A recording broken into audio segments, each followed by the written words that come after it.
On this episode of Weekend Spin, it's all about my favorite Paul McCartney solo album.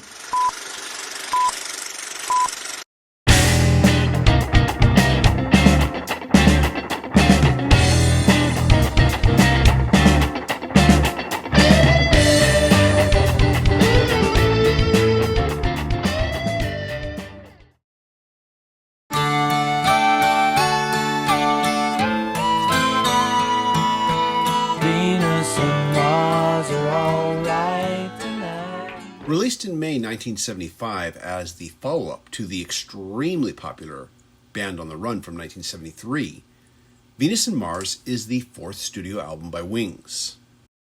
Now, disagreements between Paul McCartney and some of his former Wings bandmates left him with only himself, his wife Linda, and guitarist Denny Laine to record Band on the Run.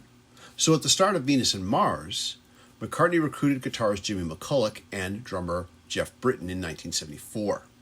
Jeff Britton's tenure with the band would be short-lived, as he would leave Wings having only recorded on 3 of the album's tracks.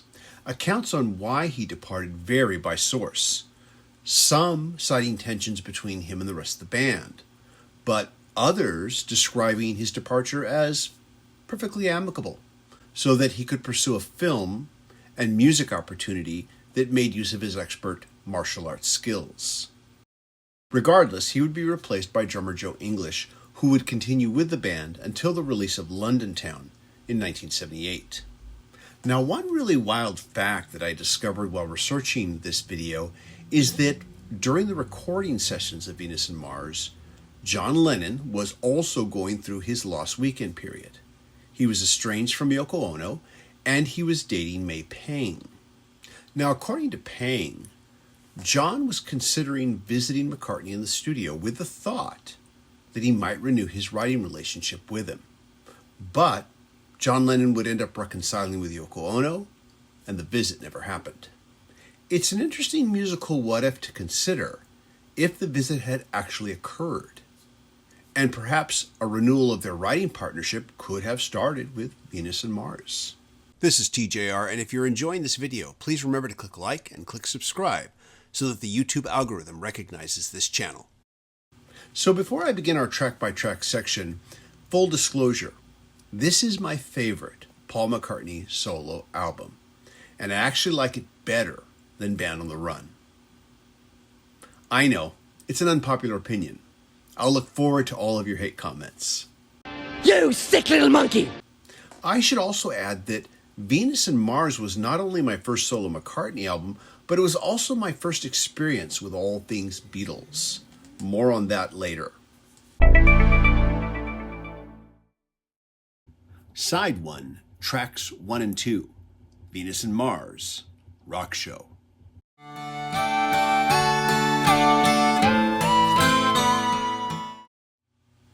Both within and outside the Beatles, McCartney has always had a knack for sewing different songs into one another so seamlessly that it feels impossible to separate them.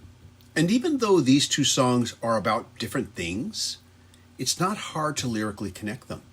Sitting in the stands of the sports arena, waiting for the show to begin. Venus and Mars is the mellow gathering of the tribe before the rock show.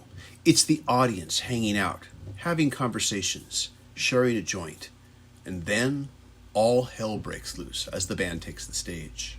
What's that man moving across the stage? It looks a lot like the one used by Jimmy Page. It's like a relic from a different age. McCartney, whose first band became synonymous with the 60s, is now acknowledging the new guard of the 70s. The part I love the most on this track, though, is the spoken word narration by what I'm guessing is the lead singer of the fictional band that the song narrative centers around.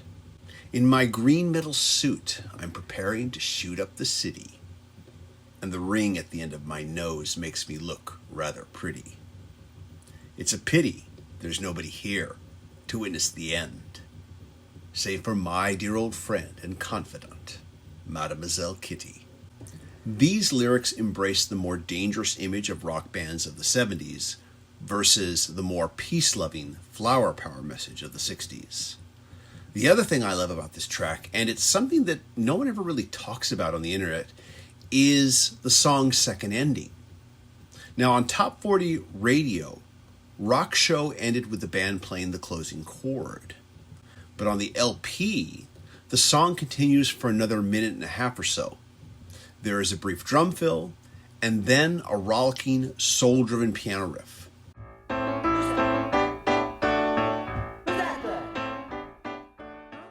Which accompanies McCartney as he delivers this track's second spoken word performance.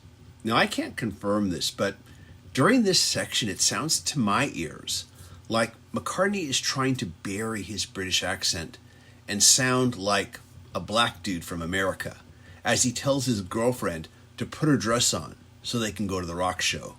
Remember last week when I promised I was going to buy those tickets to rock show and I bought?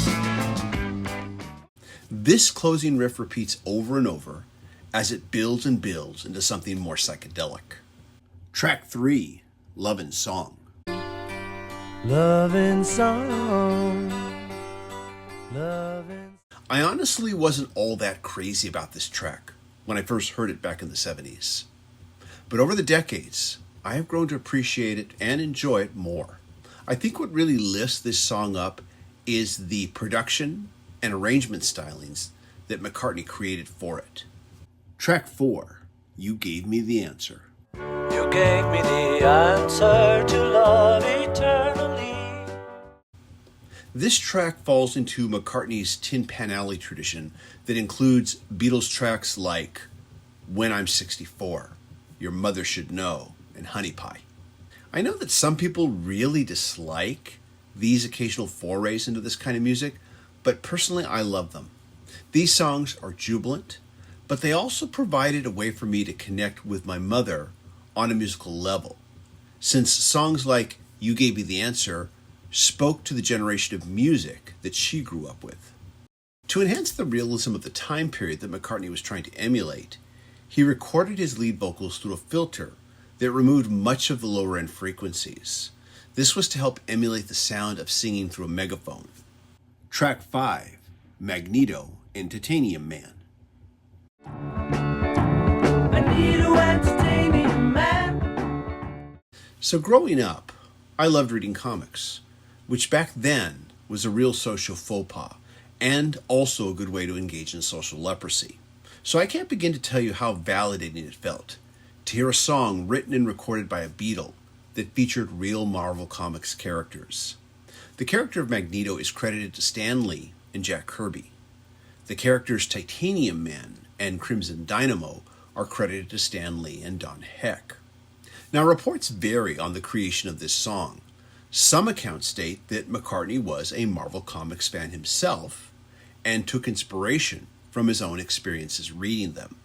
Others state that McCartney noticed his kids were reading some Marvel Comics in the studio to keep them entertained, and he took inspiration from the character names that he saw on the covers. I think this second explanation sounds more plausible, as the character names all appear to be used randomly, and the lyrics don't hint at any Marvel continuity, save for the fact that all three characters are supervillains. McCartney has always been great at taking anything that just happens to be in front of him at any given moment and using it for musical inspiration. One thing we do know is that Paul McCartney contacted Marvel Comics to hire Jack Kirby for the backdrop art used on the LA leg of the tour.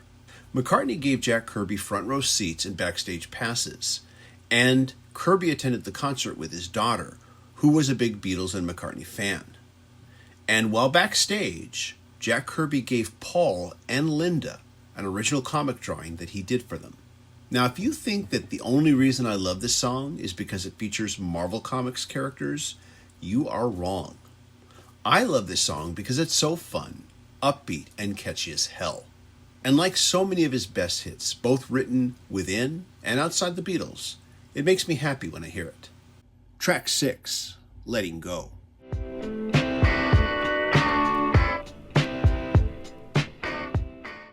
This is one of Venus and Mars's few straight-on rockers, the other two being Rock Show and Medicine Jar.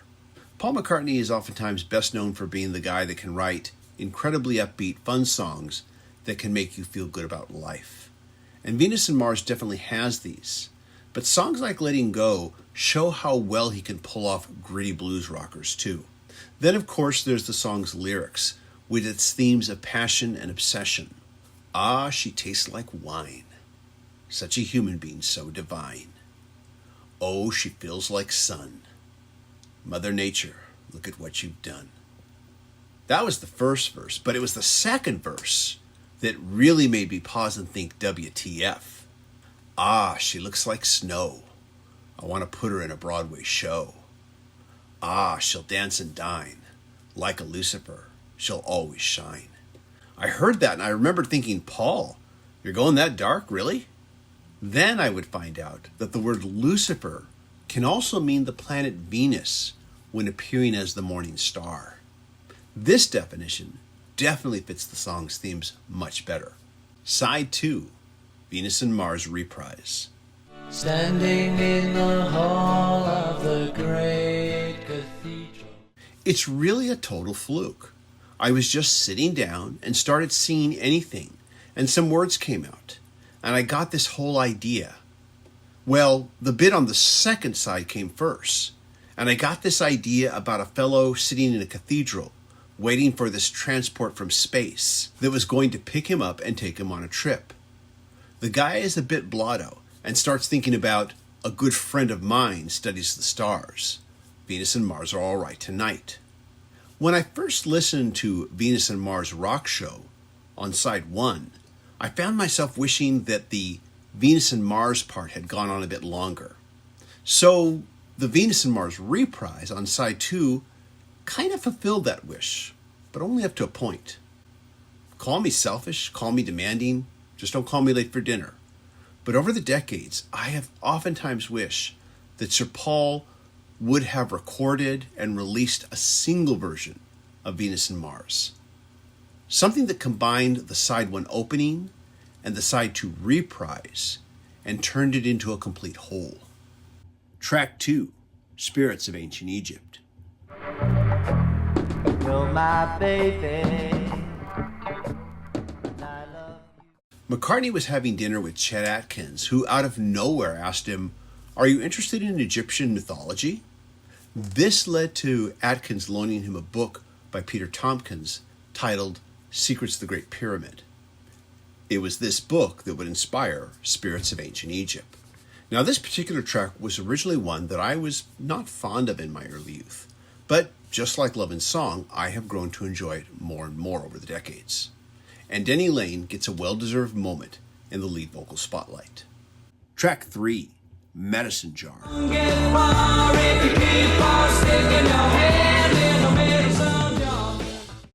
This one was written by guitarist Jimmy McCulloch and drummer Colin Allen. This would be back in the early 70s when they both played in the group Stone the Crows and was originally titled Itchy Fingers. The song's lyrics, written by Allen, reflect his frustration over a close friend or perhaps girlfriend's drug use. It's not clear. If you know anything about this, please mention it in the comments. It's also the second song on the album not sung by McCartney. McCulloch does a great job with the vocals and delivers them with conviction, and his guitar is absolutely on fire during this track as well.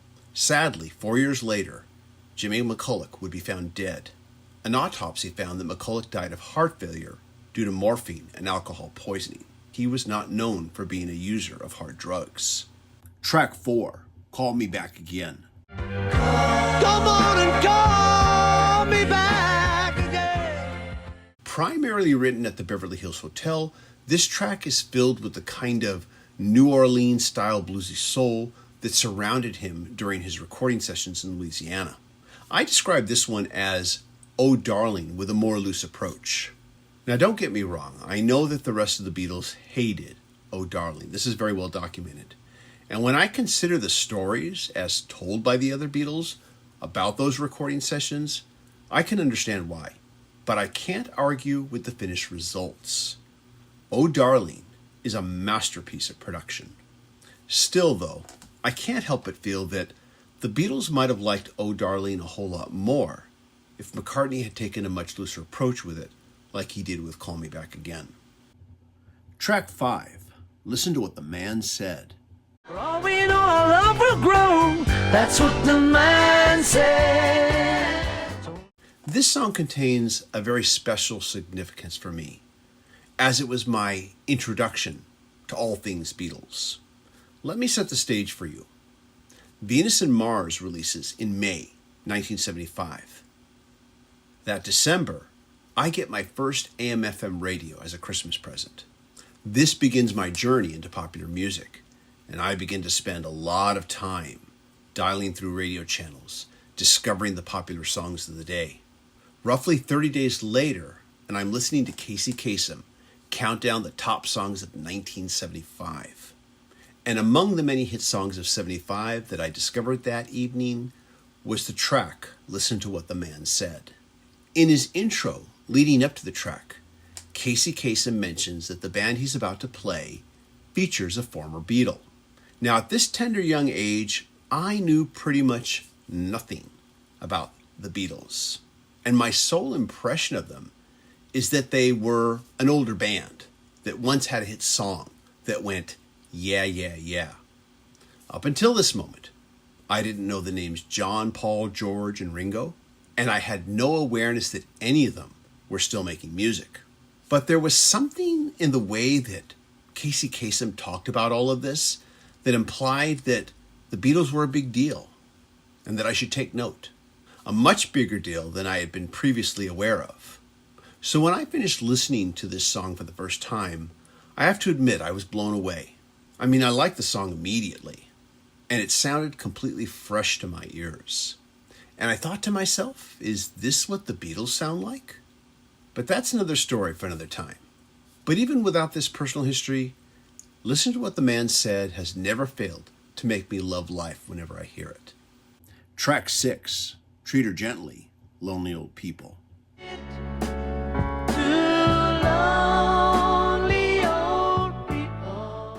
Now, that night, I can't remember if Casey Kasem let Listen to What the Man Said segue into Treat Her Gently, Lonely Old People or not during that New Year's Eve broadcast, but I am guessing not. Either way, it wouldn't be too much longer before I would discover that it did. I describe this track as a more romantic, more sympathetic version of Eleanor Rigby. Only in music can so much melancholy sadness be made so beautiful. And McCartney is one of the best practitioners of this idea. Track 7, Crossroads.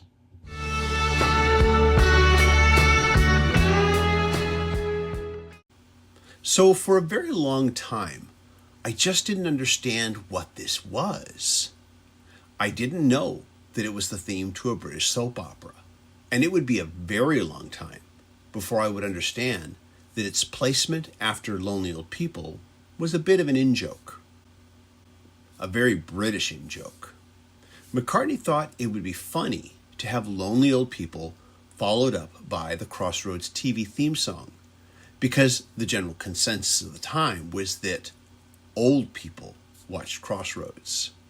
You can hear the original TV theme song on YouTube. I think McCartney did a good job with this. In fact, I think he improved on it a bit. I currently own this album in 2 configurations. I have the 2 CD deluxe edition, issued several years ago. I also have this vintage 1970s early pressing. This contains all the goo-gaws and doodads from the original release, and it plays fantastic and sounds great. I am, of course, looking forward to the half-speed remastered version, the 50th anniversary edition, that's coming out soon, but it won't be available to me in time for this video. So perhaps I can do a separate video on that once I receive it. Happy 50th anniversary, Venus and Mars. You're my favorite solo McCartney album. A big thank you to my Patreon supporters. Patreon supporters do receive exclusive weekly videos not available on this channel. If you'd like to be a Patreon supporter, go to patreon.com/TJR the original. Everybody, thank you so much for watching, and I look forward to seeing you all in the next video. Take care. Bye-bye.